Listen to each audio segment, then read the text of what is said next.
प्रिय श्रद्धालुओं, जय श्री कृष्णा, जय श्री राम, जय श्री राधे राधे, जय श्री महाकाल। इस प्रवचन में आपको श्रवण कराएंगे रामचरितमानस लव कुश कांड के दोहे चौपाइयों का मूल पाठ, हिंदी अर्थ एवं व्याख्या सहित।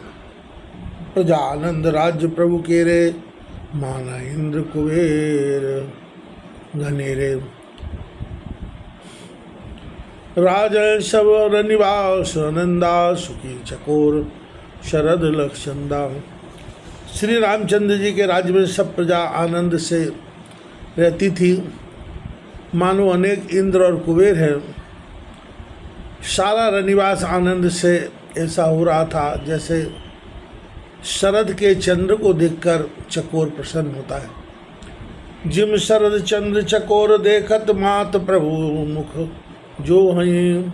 तिम भरत लक्ष्मण शत्रुसूदन, बेस लक्ष्मण मन मोहई। नित्य जात प्रभु चौगान खेलन, साथ ले चतुरंगणी। जब गए भूतल भार टारन, संग मन कटले अनी। जिस प्रकार से शरद ऋतु के चंद्रमा को चकोरी देखती है, उसी प्रकार माताएं प्रभु के मुख को देखती हैं। उसी भांति भरत लक्ष्मण शत्रुघ्न, इनका भी वेश देखकर उनका मन मोहित होता है। नित्य प्रति 4 प्रकार की सेना साथ लेकर प्रभु चौगान गेंद खेलने को जाते हैं। परंतु जब पृथ्वी का भार उतारने गए थे तब बानरों की सेना साथ लेकर गए। चढ़ बाज गजरथ नगर देखे, श्रमित पुनग्रह आवहीं। सारंग हेम बिलोक सादर, त्राण बिनु प्रभु धावहीं।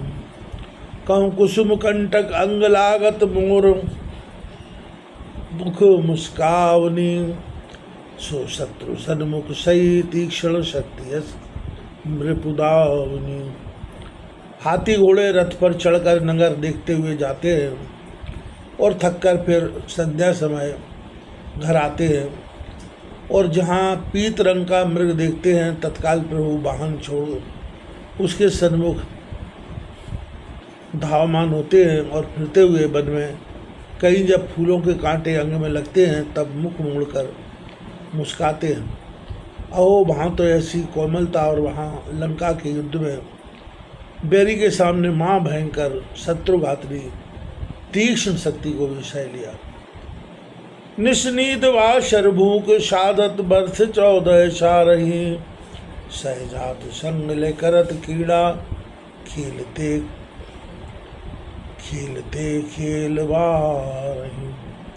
व्यंजन बनत सटरस अमित, धूतम धुर बिन जेवत नहीं। निज भक्त हेतु समेत लक्ष्मण, बैठ कुमारो सही। जिन प्रभु ने अपने भक्तों का दुख दूर करने के लिए 14 वर्ष तक भूख और नींद का साधन किया, वे प्रभु अब अनेक प्रकार से सटरस व्यंजनों को देखकर बिना घी और मीठे के नहीं खा जीते। भाइयों को संग लेकर कीड़ा और लीला करते हैं। अपने भक्तों के ही कारण लक्ष्मण जीते संग्राम भूमि में महाशत्रु मेघनाथ को मार डाला। रघुराज विराज अति सकल अवनि अगभाग, बिचरे मुनि कानन विपुल प्रीत सहित अनुराग। श्री रामचंद्र जी का राज्य ऐसा परम शोभायमान था कि जिसके होने से सब पृथ्वी का पाप भाग गया। अत्यंत प्रेमानंद से वनों में अनेक मुनि विचरते हैं। आगे तुलसीदास जी लिखते हैं, भूमि सुहावनी कानन चारु खर, मृग एक संग करें बिहारू।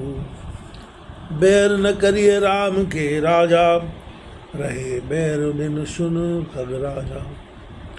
पृथ्वी शोभायमान तथा वन सुंदर हो गए और पशु पक्षी एक साथ क्रीड़ा करने लगे। हे गरुड़ जी, सुनिए, रामचंद्र जी के राज्य में बैर नहीं सुना था, सभी बिना बैर रहते थे। सुख संपत्ति ग्रह ग्रह प्रगटाई, माय न सकह राम प्रभु, गाय न सकह राम प्रभुताई।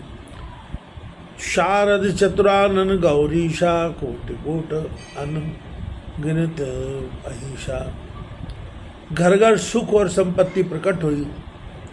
रामचंद्र जी की बड़ाई गा नहीं सकते। सरस्वती, ब्रह्मा जी, शंभु और करोड़ों अगणित शेष जीवी। कवि को विद जय लग जस माही, राम राज गुण वर्ण न जाही। असित आदि कज्जल गिरि भूरी, परिनिधि पाए सारतारूरी। कवि पंडित जहाँ तक जगत में है, किसी से राम के राज्य का वर्णन नहीं हो सकता। जो कज्जल पर्वत की स्याही बनाई जाए और स्याही बोलने के निमित्त समुद्र का पात्र दावत बनाया जाए। करे लेखनी सुर तग भारी, शब्द दीप में पत्र विचारी। बाणी हरिहर विधि समुदायी, सहस कल्प सत्र लिखाएं बनाई। कल्प वृक्ष की कलम बनाई जाए और सातों द्वीप पृथ्वी को कागज बनाया जाए। सरस्वती, विष्णु, शिव ये 1000 कल्प तक यदि रामचंद्र जी के गुणों को बनाकर लिखे, तदपि न पावै पार राम राज्य कौतुक अमित। सुनाभ चरित अपार, जस कगपति आंगे।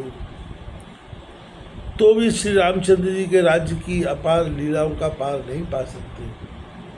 हे गरुड़ जी, अब वह अनेक चरित्र सुनिए जो आगे हुए। राजत राजसभा सब भ्राता,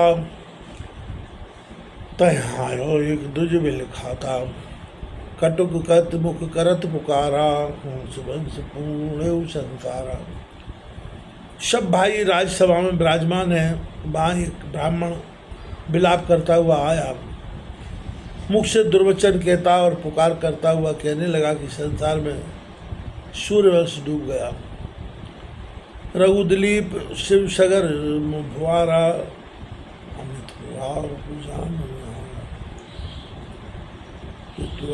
जीवित सुत त्यागे प्राण। प्रभु अंतर्यामी शुकाना। रघुदिलीप शिव सगर राजा, इनके बड़े प्रभाव थे। उनको कौन जानता है, परंतु ऐसा कभी नहीं हुआ जो पिता के जीते हुए पुत्र मरा हो। प्रभु अंतर्यामी ने सब कानों से सुना। नर लीला कर राम गए राम कृपाला।